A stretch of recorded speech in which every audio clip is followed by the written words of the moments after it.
Western Australia, it is 2 p.m. Is it? Earlier, maybe. And in Victoria also, it's 4 p.m. Okay. So we are just going to start, Guruji, now with your blessing. I'm ready. I'm ready. Yeah, let's go ahead. Okay. So a very warm welcome to all the members from our Australian panel. I would like to thank Gurudev, for giving us this opportunity. The topic for our discussion today is mental health and well-being in digital era. As we all know, that mental health has been a very big challenge, and now even a bigger due to the current situation. People are undergoing stress and it has impacted their health and well-being. And Gurudev, through the Art of Living Foundation, has been a pioneer in addressing this over last 40 years and has been successfully giving practices and knowledge about how to handle stress and get rid of stress rather, and helped millions of people around the globe. Now I would like to, just introduce our panel. Uh, we have Ted Belu, Honorable Ted Belu. He's a former Premier of Victoria and Chair ANZAC Sanitary Committee. And then we have Dr. Harinath, Chairperson Multicultural NSW. And we have two parliamentarians from Western Australia, Mr. Yaz Mubarakkari and Ms. Jasmine Freeman, and Mitu Gopalan, lawyer and, from Sydney. So I would like to invite Honorable Ted Belu to open this discussion. As I know him, he's a very enthusiastic philanthropist and always keen to help communities through his leadership.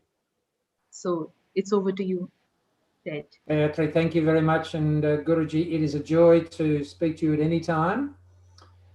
We've met on a number of occasions, and on every occasion I've come away convinced that you are, as I say to many people, the most significant unelected leader in the world, someone who galvanizes people with peace and joy, and long may it be so. And can I take this opportunity to thank you for all the support you've given Australian communities through Art of Living following the impact of the severe bushfires that we had in Queensland, New South Wales, South Australia, Victoria and other places. And your support for Empty Esky was much appreciated, which is a community program. But this topic of well-being and mental health is very relevant in Australia at the moment. Obviously, we've been through bushfires, some communities have been through floods, some communities, of course, have been through the virus, and some communities have had all three in the last 12 months. And for many people, it's a highly stressful occasion, or time, as Gayatri said. But in my own view, I've always relied on a few standard commitments. First of all, I say to myself, family, health and fitness, family, health and fitness. And as you and Art of Living have taught me to also say love and gratitude, love and gratitude, love and gratitude. And they are powerful weapons in the fight for well-being, the fight for mental health, and in this particular time. And I always say in regard to health and fitness, that the health side is food, it's shelter, it's engagement, and it's the right amount of sleep. And when it comes to fitness, it's walking, it's swimming, it's anything to do with breathing. And in that respect, meditation and yoga are very powerful. And I always say to people, if you can't do anything at all, then sing. Because if you sing, you'll be breathing. And if you're breathing and singing and doing it well, that's half the battle. And of course, with yoga and meditation, I've learnt much from Art of Living, and many friends I have in Art of Living, many of whom have been to Bangalore and done their courses, including the silence courses. And they've taught me much about yoga and meditation. And I think the whole world's enjoyed the introduction of International Yoga Day.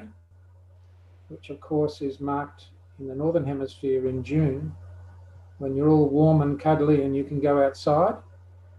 And unfortunately in Australia, it's when we're all cold and chilly and wet and prone to talking about the football. So we would love it if there was a second International Yoga Day on the other solstice. You have the summer solstice in the Northern Hemisphere. We'd like an International Yoga Day on the summer solstice in December. And perhaps one day we'll be able to celebrate International Yoga Day in December, even on the MCG. But thank you for your time. Thank you for all you do around the world. It's a joy to be with you, and it's a joy to follow you on the social media. And I do say social media has many great difficulties, many positives, but we should always be aware that the blue sky is much better than the blue screen. And if we can encourage kids to spend as much time under the blue sky as they do under the blue screen, I think we'll all be better off. I should leave it there and perhaps just leave you with a question, Guruji. Can you help us get a second yoga day in December on the summer solstice so we can all be on our mats outside, warm and enjoying each other's company? Yeah. Thank you, Mr. Ted, and let me first congratulate you and I appreciate the work you did when there was forest fire in Australia and your heart was in the right place, you're doing the right thing and helped so many people, especially those who are trapped in the fire at that time. And so before Corona took over the world, Australia was first hit by the forest fires. I mean, I think it's the biggest fire ever in the history of mankind. And millions of species become extinct with this, but nature has its own way to, recycle herself. So we hope that Australia gets back more vibrant and with more diversity than it was before. Having said that, in this period of Corona, there is a lot of fear, uncertainty, anguish, and anxiety in the minds of people. When they had to stay within in lockdown, in the locked rooms, people started feeling claustrophobic. And then when they have to wash their hands frequently, people started wondering whether they have obsessive compulsive disorder. So it has given rise to this sort of disorders as well. As World Health Organization has rightly said, mental health is going to be the biggest issue post the pandemic. It is this time that it's better we educate people to prevent and keep a robust health and to prevent mental illness from creeping into our lives rather than trying to find a cure when it is already too late. So prevention is always better, and this is a time I think that we need to bring to the doorstep of our population how to keep their mind in a robust condition. A healthy mind can carry along a weak body, but not the other way around. Body is healthy, but the mind is weak. It cannot carry along a strong body. So it is very necessary at this time to care for mental health. I'm so glad that all of you have come together, and today we'll discuss and see what all that we can do to help our population. Definitely Yoga Day in December is a very good idea. It's not a bad idea where everywhere else it's cold and people have to stay indoors. In Australia it's summer, and I think that's a very good initiative. But let's see whether this December will it be possible as an international yoga day, because the flights may not resume as it stands before October, November, or even early next year. So one of these days, in one of these years, we would certainly do a big celebration in Australia. Thank you, Guruji. Now I would like to invite Dr. G.K. Harinath. He is Chairperson, Multicultural NSW and ex-Chairman, Cricket NSW. Dr. Harinath he has a medal in 2009 for service and commitment to cricket through his roles. And Dr. Harinath was also awarded Pravasi Bharatiya Samman, a medal by President of India in 2017, the highest honor conferred to Indian living overseas. Uh, Dr. Harinath, whatever questions you would like to ask Gurudev. Thank you, Gayatri, for the introduction. And Guruji, on behalf of the panel and on behalf of the people of New South Wales, I say namaste to you. And I still remember your visit to New South Wales. Honorable Ted Belu and the Guruji touched on very important points. That's the issue of mental health in the present time. See, Australians are a very resilient society. We know we had bad bushfires. We know we had bad floods. But in those two cases, the common thing was we knew what we were dealing with. We knew there was bushfire. We knew the water was causing flood. But in this issue, we don't know who the enemy is. The virus is unseen. It's like little bit like guerrilla warfare. You never know where it's coming from. So we all have got to be very positive and also very awake to the society. Is when what hits, we don't know. So as the earlier speaker suggested, what are the things which we look at? I mean, anxiety disorders and depression are the main issue in these things. And how do we keep ourselves well? No matter what we do, if we have a strong body with a weak mind, we won't survive. But if we have a strong mind and the body can pull it through. So how do we keep strong mind and a healthy body in these troubled times? The symptoms, signs and symptoms of anxiety and depression are very important, that we should first pick them up as soon as somebody we see in them. Because if we address those anxiety and depression disorders and we attend to that, then we can save suicide and other deaths which are happening now because of this issue. The signs and symptoms include is feeling sad and feeling down, the confused thinking or reduced inability to concentrate, excessive fears or worries or extreme feelings of guilt, or there could be extreme mood changes can happen.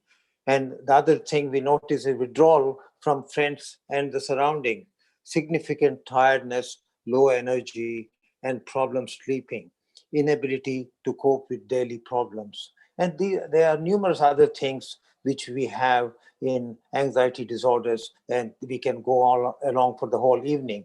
But the most important thing, as from a medical point of view, and also as any other citizen point of view, is to identify people who are having this issue. And we got to make sure that they get help or advise them to seek help.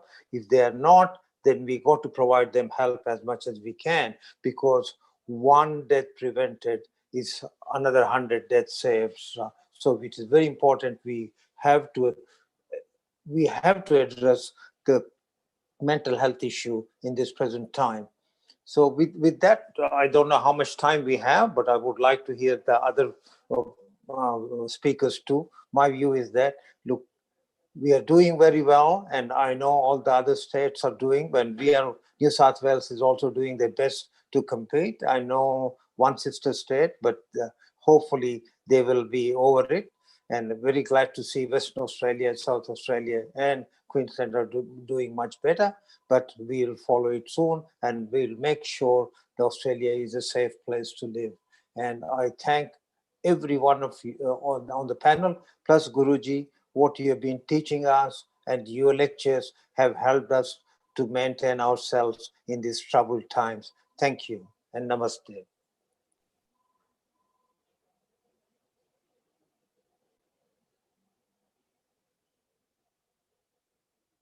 Yes, Gayatri.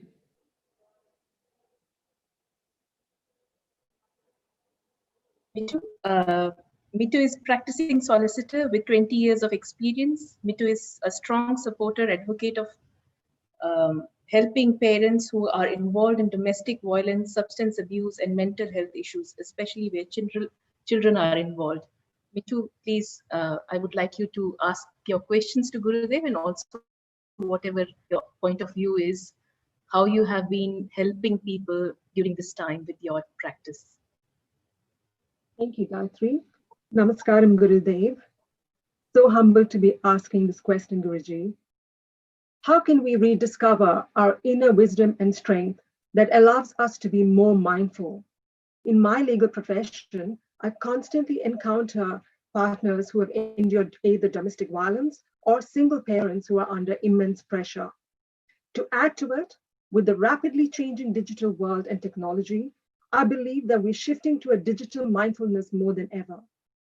What advice can you impart, Guruji, that can be instilled into our everyday lives and moments so that one's well-being is best safeguarded?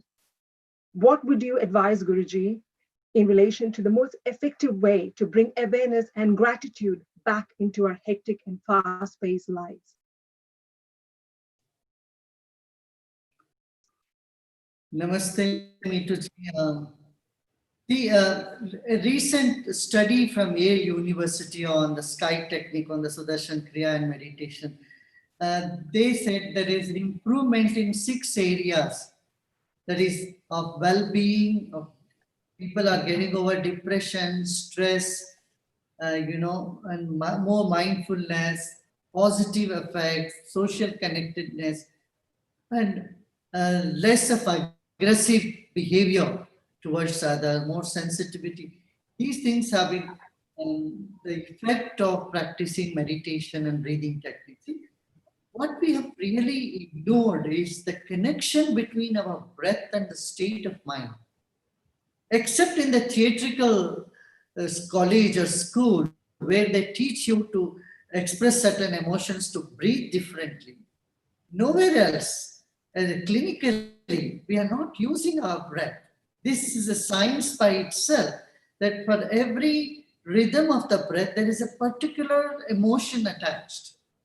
When you are happy, you breathe differently. When you are depressed, your breathing rhythm is different. When you are angry and upset, your rhythm of breath is different.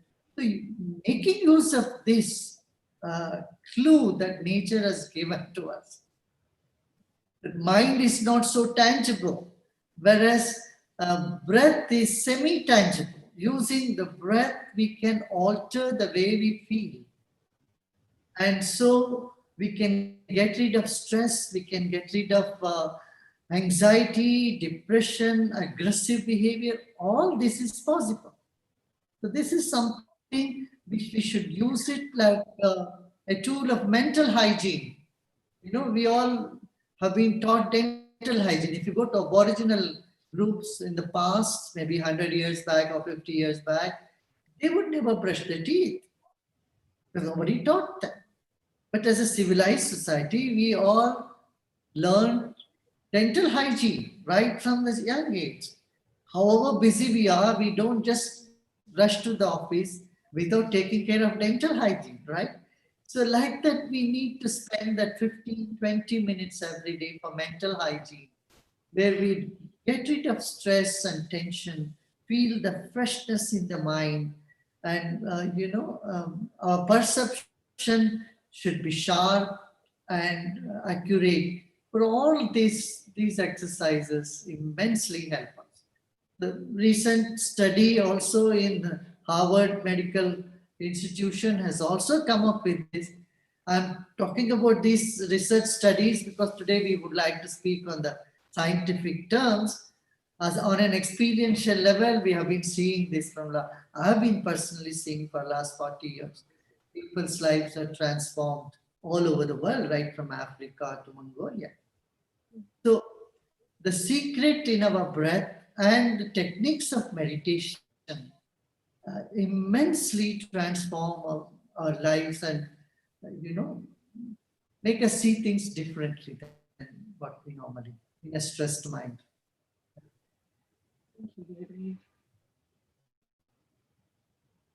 Now I would like to invite Ritika, our teacher from Western Australia, to introduce our panelists from Western Australia. They're all sitting together because there's no lockdown there. Thanks, Gayatri. So it's my pleasure to have here with us two sitting parliamentarians in the West Australian State Parliament, both in the Legislative Assembly, member for Mirrabooka and member for Jandakot, Ms. Janine Freeman. And she is also the chair of the Education and Health Committee. She's also the president of the State Parliamentary Labor Party. And she's been practicing yoga and meditation for a very, very long time, and starting with the TM many, many years ago. And next to her is Mr. Yaz Mubarakai. Yaz is also a member of the Economics and Industry Committee. And he's very, very enthusiastic about making a difference in the community and really passionate about multicultural integration. I'll hand over to you both for your questions. I'll go first. Yeah, thank you. Thank you very much, Sushri. It's an honour to be here.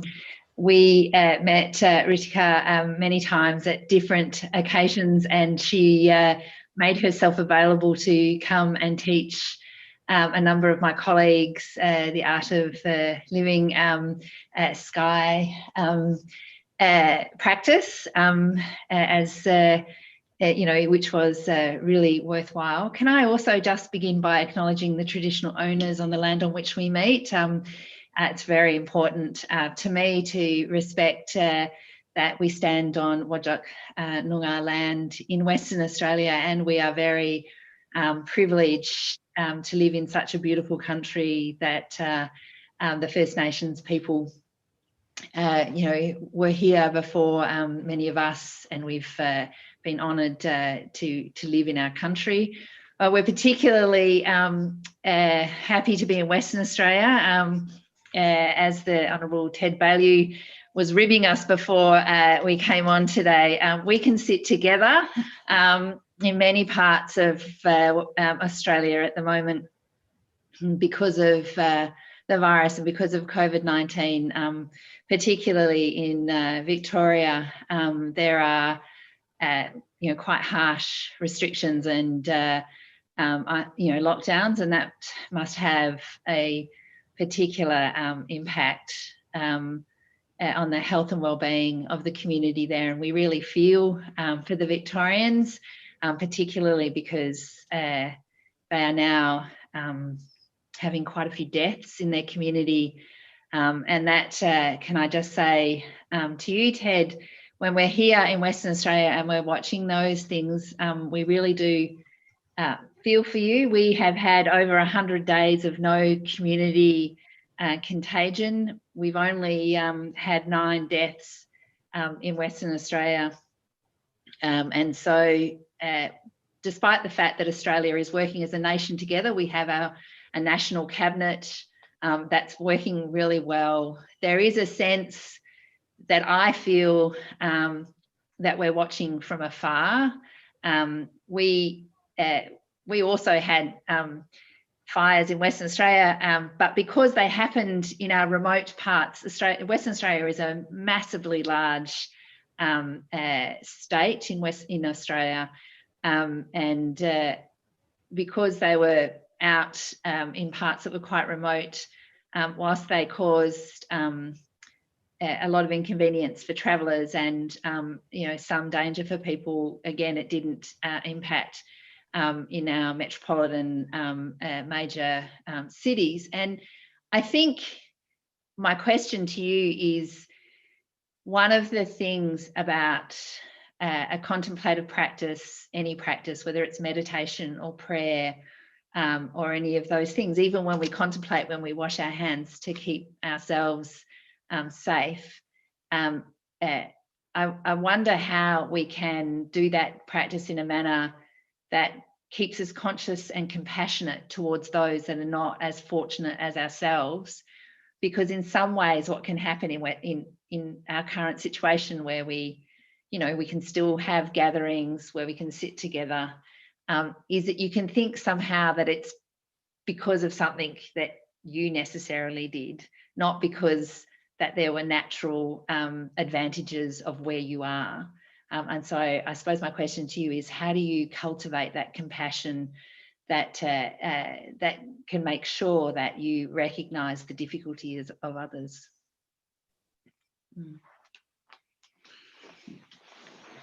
Guruji, would you like to answer that, or should I ask a question? No, please answer. I'll wait for your response and then I'll ask, please. Okay, thank you, Mrs. Jane Freeman. I appreciate what you have said. It's very necessary for us to be sensitive and feel the empathy. Now, how do we do this? Someone who is stressed does not think about others. She's not sensitive or sensible towards others' feelings or others' culture or the way they are. So for that, first of all, we need to be more mindful. We need to be more sensitive.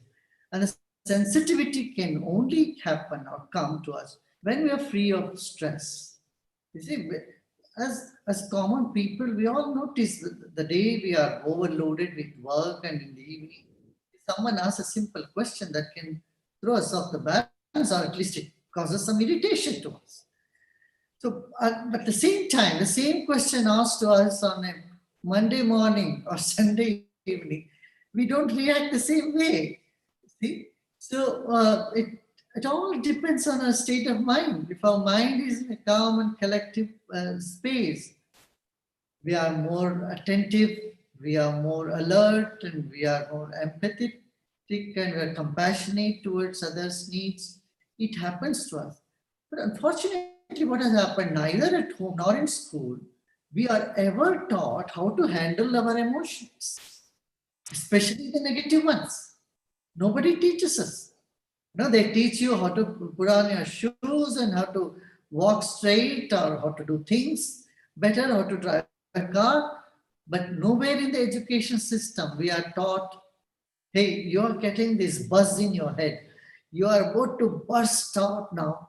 Then how do you manage to streamline this energy? How to manage to control yourself? Other than when you are upset, grandmothers would say, go to a corner and count 10. These days, counting 100 also doesn't work. You go to the corner, you may keep counting, it doesn't work. So we need tools and techniques our ideas to manage our own emotions, especially negative ones. If we can manage our negative emotions, then the positive ones are already there within us.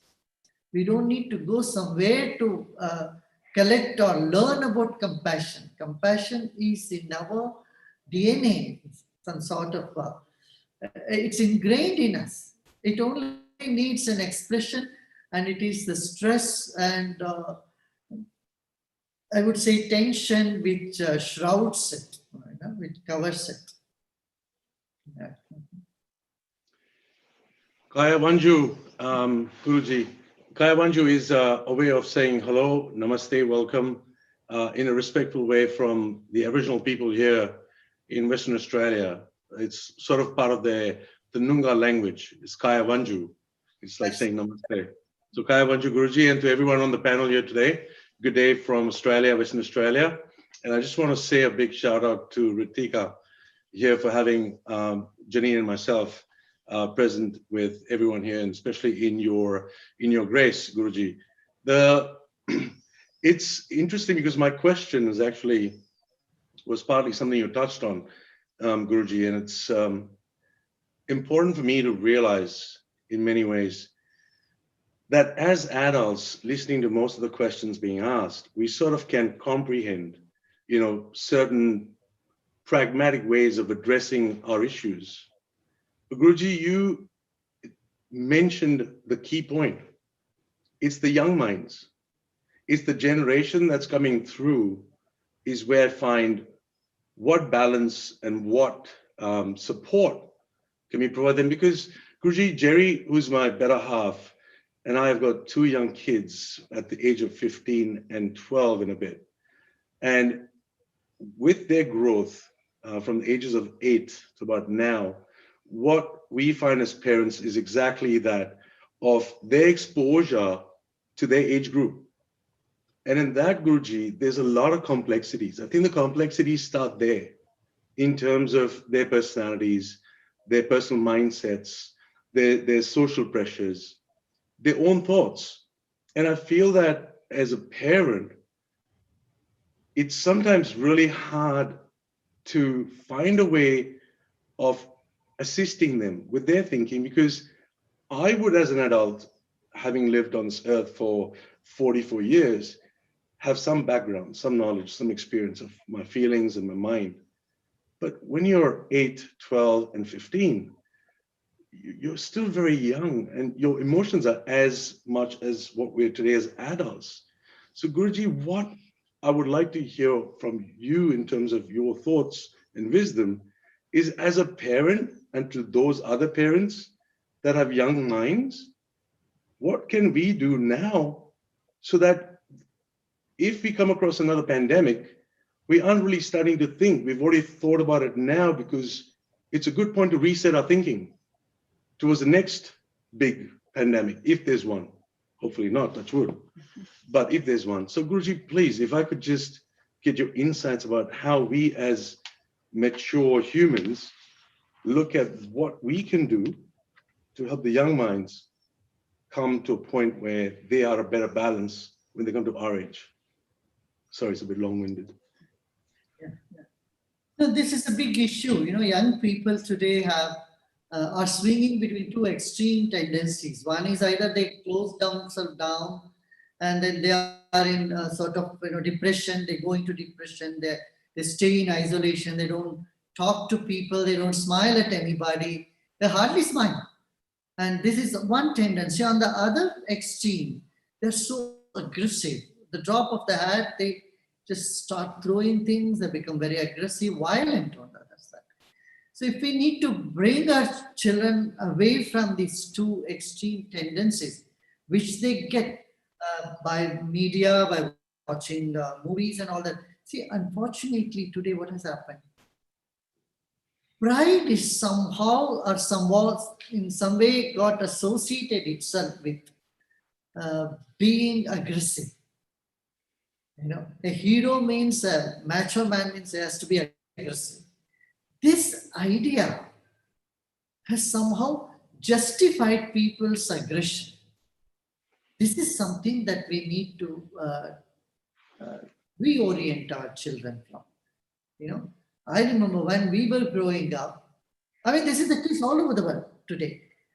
When we were growing up, we were brought up by Gandhian principle of non-violence. You know, if someone loses the temper, they will look down upon it. Something is wrong with this person. Is not civilized. Is not cultured. Is getting upset or nothing. You know, anger was considered a sign of weakness. Today, anger is considered a sign of pride and one's strength. This reorientation has to happen in a cultured and civilized society like all of ours. A good behavior should be appreciated more than an aggressive behavior. And kids need to be educated through games, through stories, or through whatever means. We can adopt all means that is available to us to make them understand, to be more empathetic, more compassionate, is a real quality that they need to nurture in themselves. They do have this quality. They do have all the virtues. We don't need to bring them from outside. Just we need to take them away from these violent tendencies of aggression or too much isolation into getting into a shell sort of depressive tendency. Number one. Second is education in diversity. When they come together with the diverse group of people, age groups and cultures, and you know, they grow up to be a very broad-minded and much more tolerant, I would say, citizens of the world. And not only that, they get more strength also. In some way, our media, our entertainment industry has already done this. Yeah, we live in a global society these days. There is no isolation in that sense. And not encourage them to be in the virtual world for too long. This is another issue that our younger generation is facing today. Even though they are among 4, 5, 10 youngsters together, but each one of them is buried in their own message, own cell phones, and they hardly communicate with each other. So we need to take their cell phones away and make them play some games, maybe soccer fun, to have some fun in real time. You know.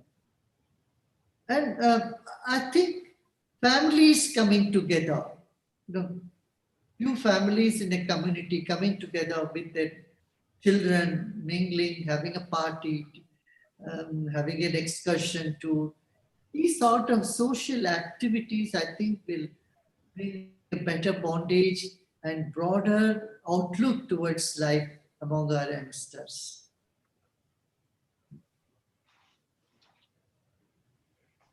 Thank you, Gurudev.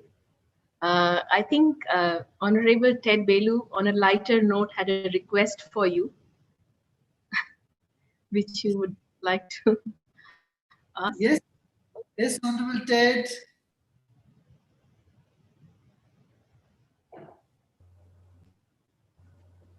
Guruji, I had a number of requests. One was to have another yoga day, and the other was to answer the question that changed my view of well-being when I was asked this question 30 years ago, when I was attending a retreat for the first time, and the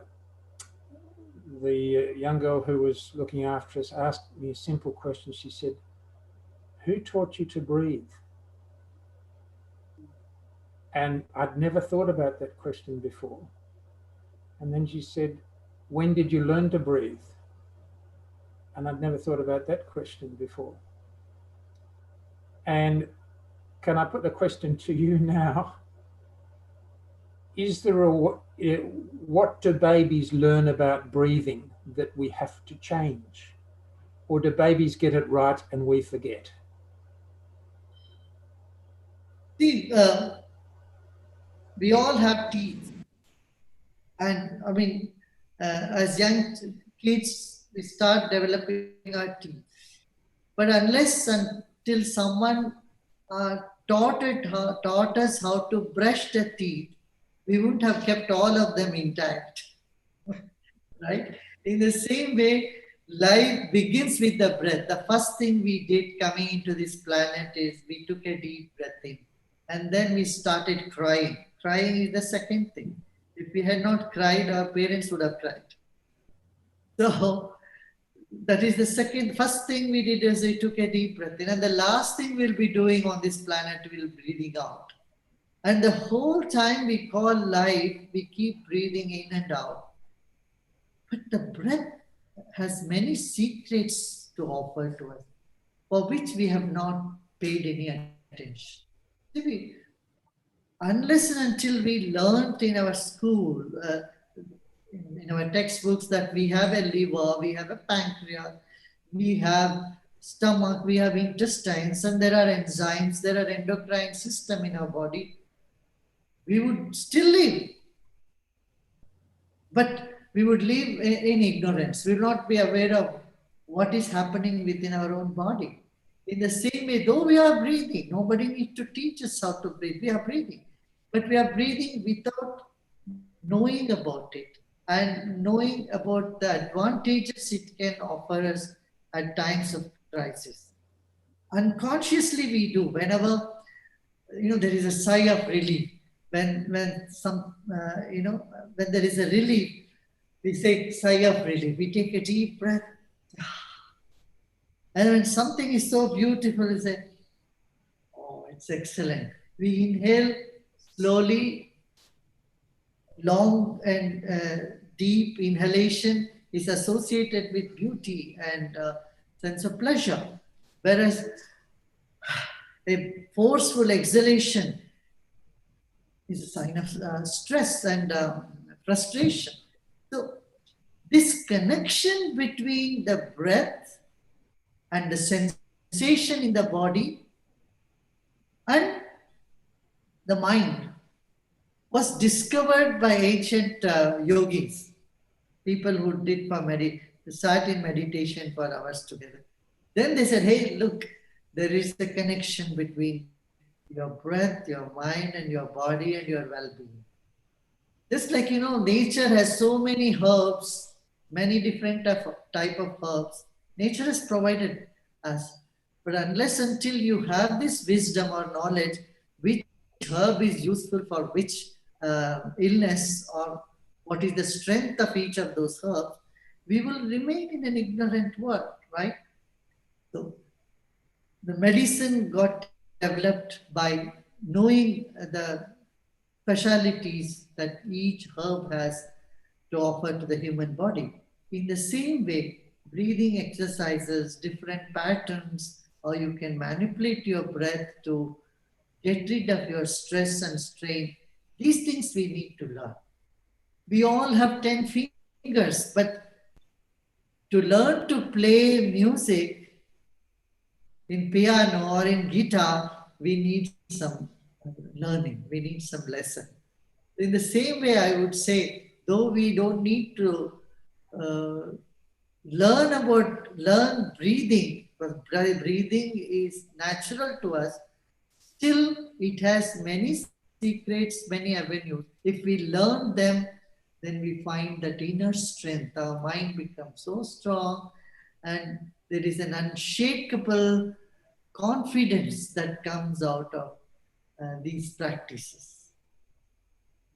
And funny, cheeky question, Guruji, when our doors are open again, when our communities are open again, can we look forward to seeing you in Australia again as soon as possible? I would love to come to this part of the world. Yes, definitely. You will be most welcome. Thank you. Thank you, Guruji. Nice being with you all. I think we can all stay back for a recorded meditation with Guruji's voice. Thank you, Guruji.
Can you all hear?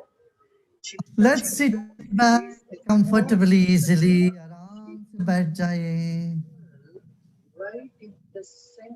और आंखें बंद कर लेते हैं।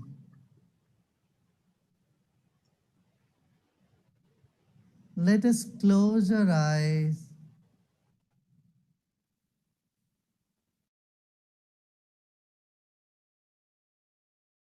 And just imagine there is a silver string going through the center of your body.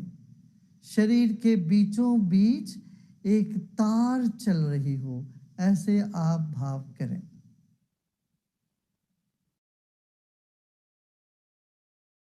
From the base of the spine to the top of the head, feel there is a thin silver string. एक मध्य नाड़ी है शरीर के बीचों बीच, उस पर हम ध्यान रखते हैं। There is a central nerve like a silver string passing through the whole body. Let's pay attention on that.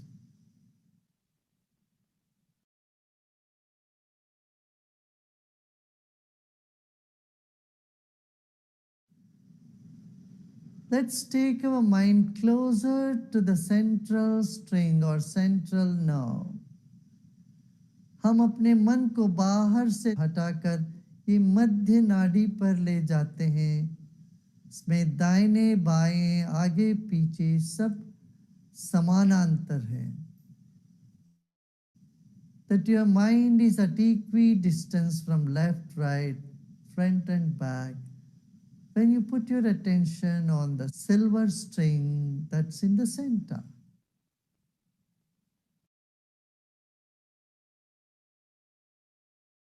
धागे में जैसे मोती है, वैसे हमारा शरीर मध्य नाड़ी के भीतर।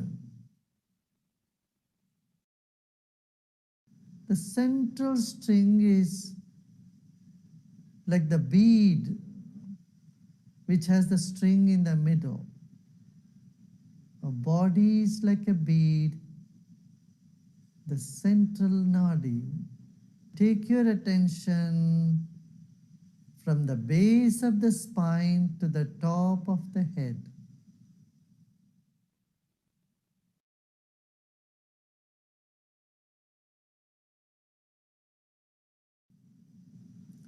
Now let's chant Om 3 times.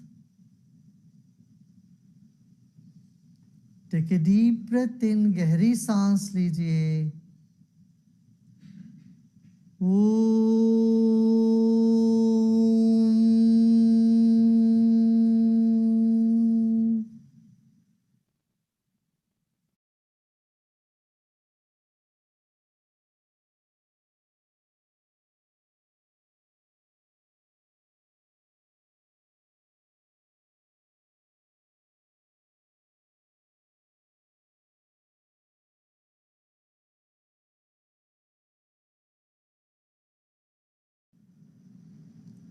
एक और गहरी सांस लीजिए। Om.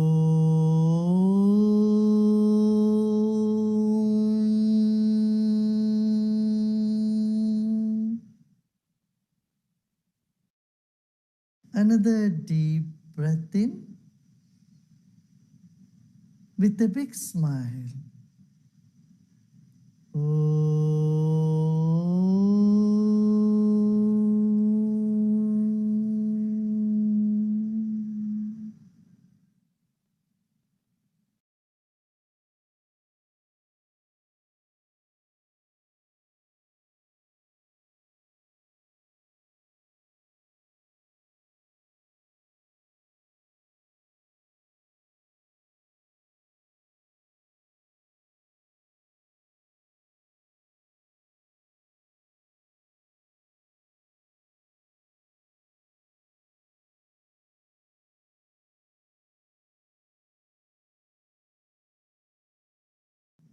As you keep your attention on the central nadi, your body starts calming down, and let it happen.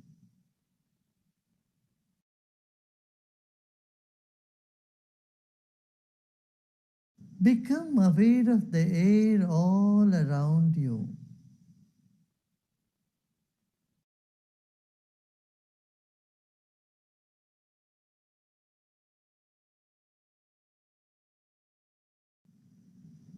शरीर के चारों ओर वायुमंडल है, उस पर ध्यान दें।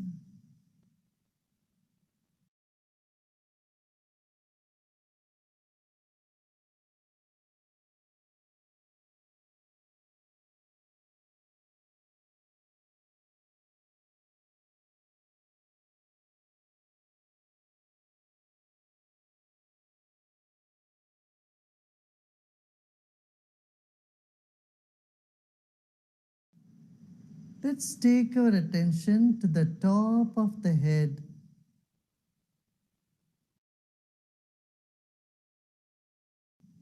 And from there, gently come down like a viscous fluid. सिर के चोटी पर ध्यान ले जाते हैं, वहां से जैसे शहद आती है धीरे धीरे, इस तरह से अपना मन को धीरे धीरे शरीर को शांत करते हुए नीचे की ओर चलते हैं।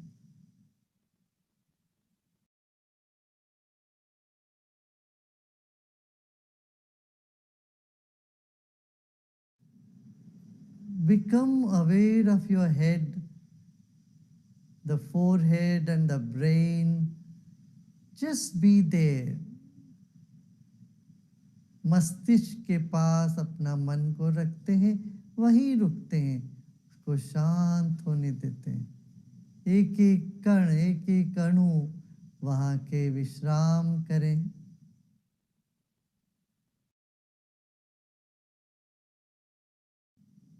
चेहरे में मुस्कान बना रहे। Keep a big smile on your face and let every cell in our head, in our brain start relaxing. Let them all start smiling and blossoming. Allow them to blossom.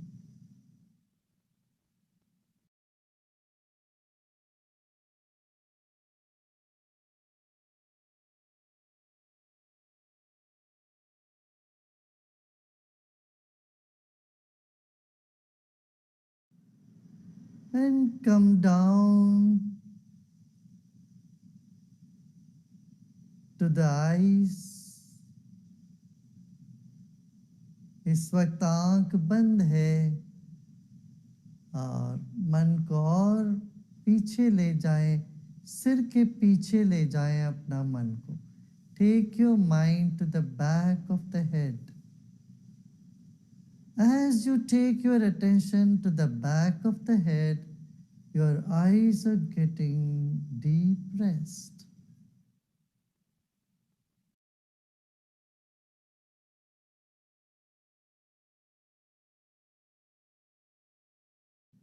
And then slowly come to your mouth and then to the throat.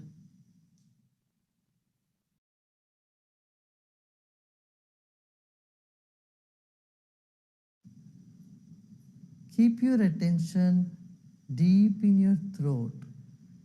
गले के बीचों बीच मध्य नाड़ी चल रही है, वहां पर अपना ध्यान रखें। Take your attention to the center of your throat where the central nerve is passing through, is shining there.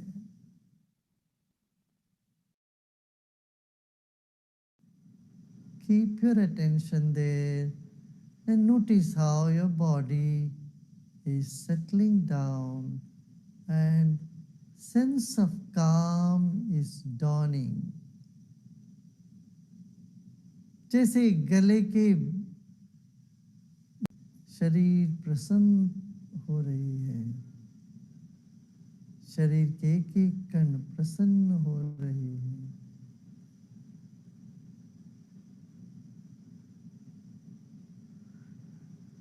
ज्वर शांत हो रहा है इस वक्त। एक गहरी सांस लीजिए और छोड़िए। अब कंधों पर आए, दोनों कंधों को ढीला छोड़ दें और दोनों हथेली ढीला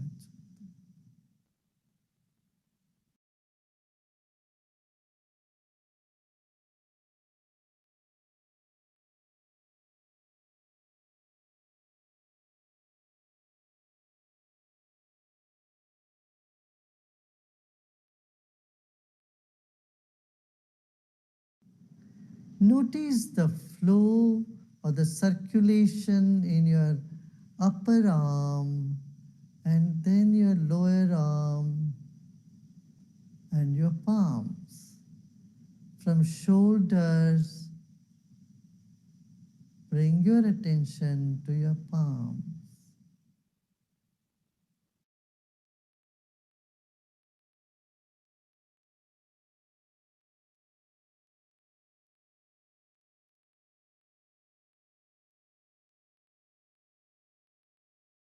Just become aware of energy in your palms. As you put your attention on your palms, you will see a ball of energy coming on to your palms. अपना मन को धीरे धीरे दोनों हथेली की ओर लेके आए। आप पाओगे दोनों हथेली में एक ऊर्जा का गोला ऐसा महसूस होगा।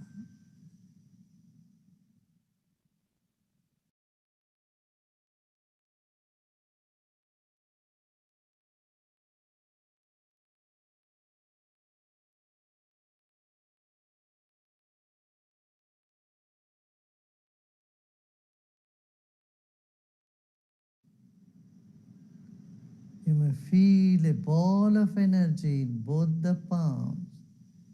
Then you put little more attention on your palms.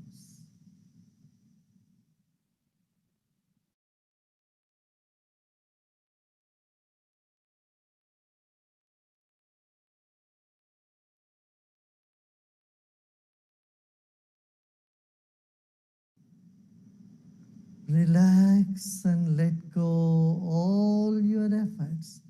सभी प्रयत्न छोड़ दें, विश्राम करें। इस वक्त ना कुछ करना है, ना ही कुछ जानना है, केवल विश्राम करें। This moment just relax and repose.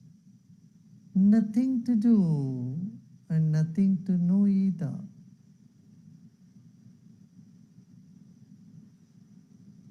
आप परमात्मा के गोद में बैठे हो। You are sitting on the lap of the divine.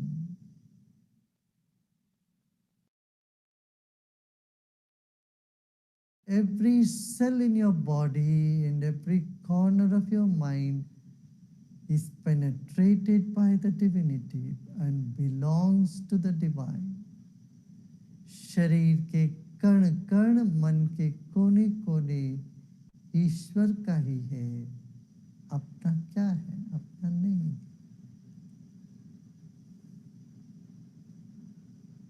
आप भी ईश्वर के हो। विश्राम करो।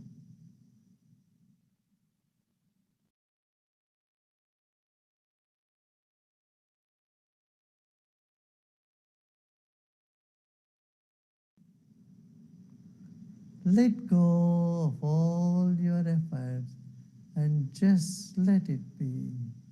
सब प्रयत्न छोड़ दे। जो भी है इस वक्त उसको वैसे ही रहने दे। कहीं तनाव लग रहा हो, रहने दे उसको।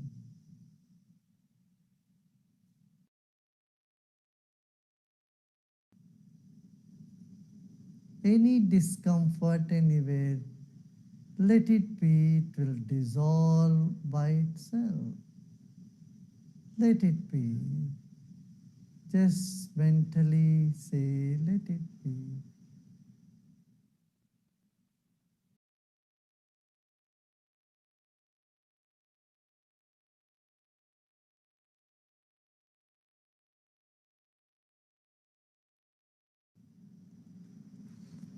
As your body relaxes, your mind is expanding more and more. Let it be. जैसे सब छोड़ते हैं, विश्राम करते हैं, मन विकसित होने लगता है।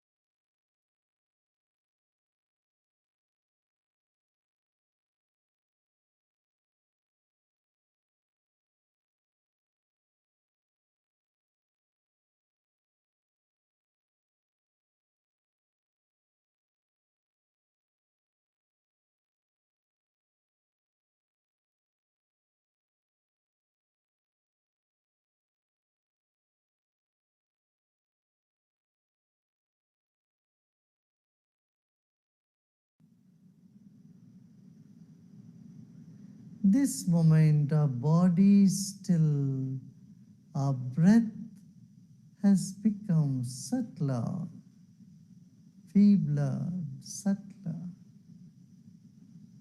The mind is cooling down, calming down. Let it happen. इस वक्त शरीर स्थिर है, सांस धीमी हो रही है, मन में ठंडक पहुंच रही है, मन शांत हुआ जा रहा है,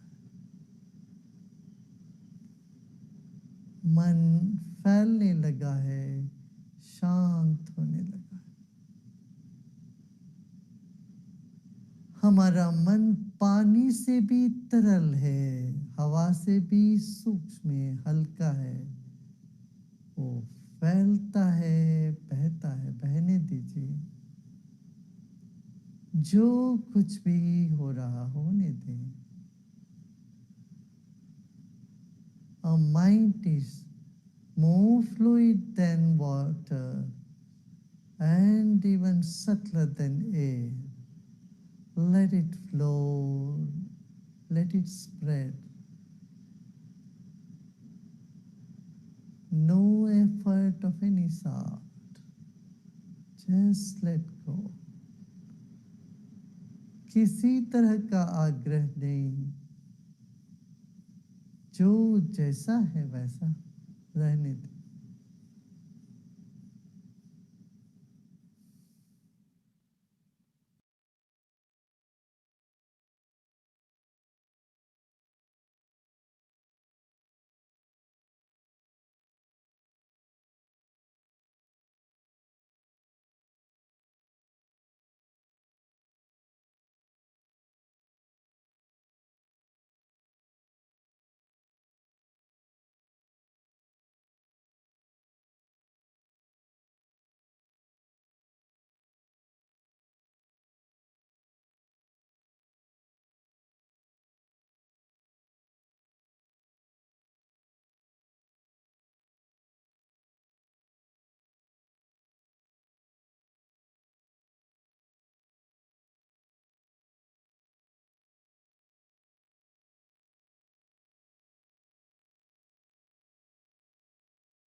नमो श्री शंभवे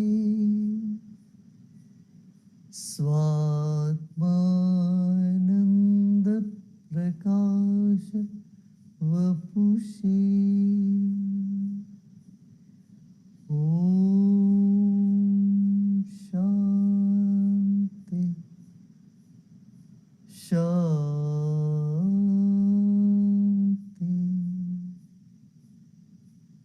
शांति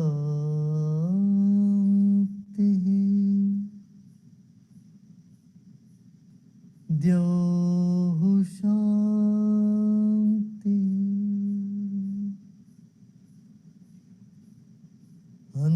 अंतरिक्षगं शांति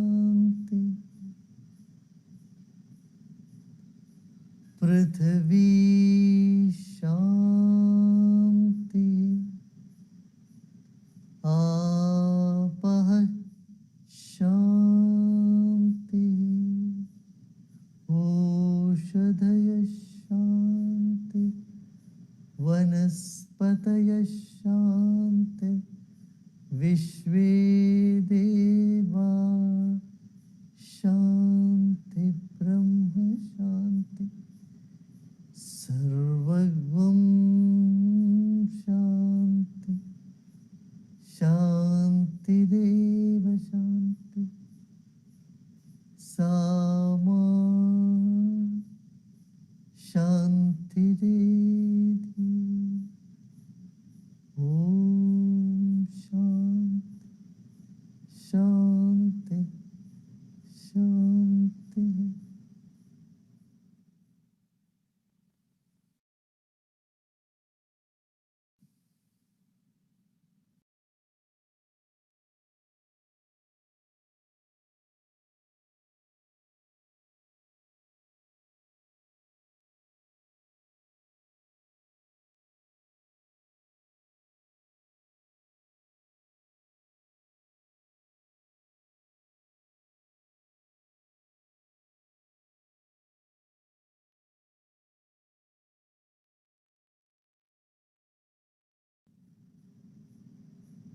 धीरे धीरे शरीर और परिसर के प्रति सजग हुए।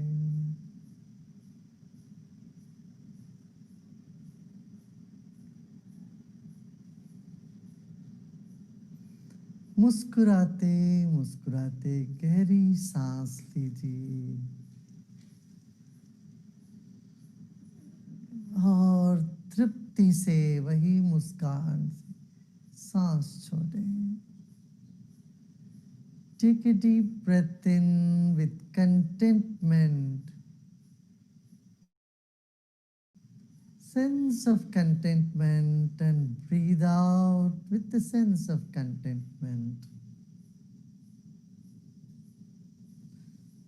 And you may slowly and gradually open your eyes.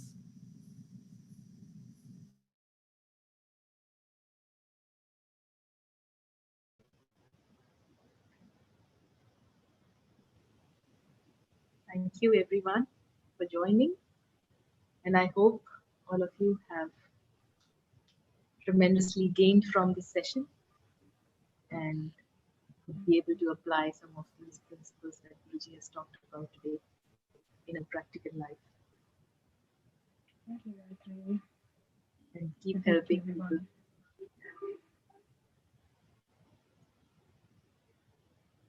Thank you. Thank you.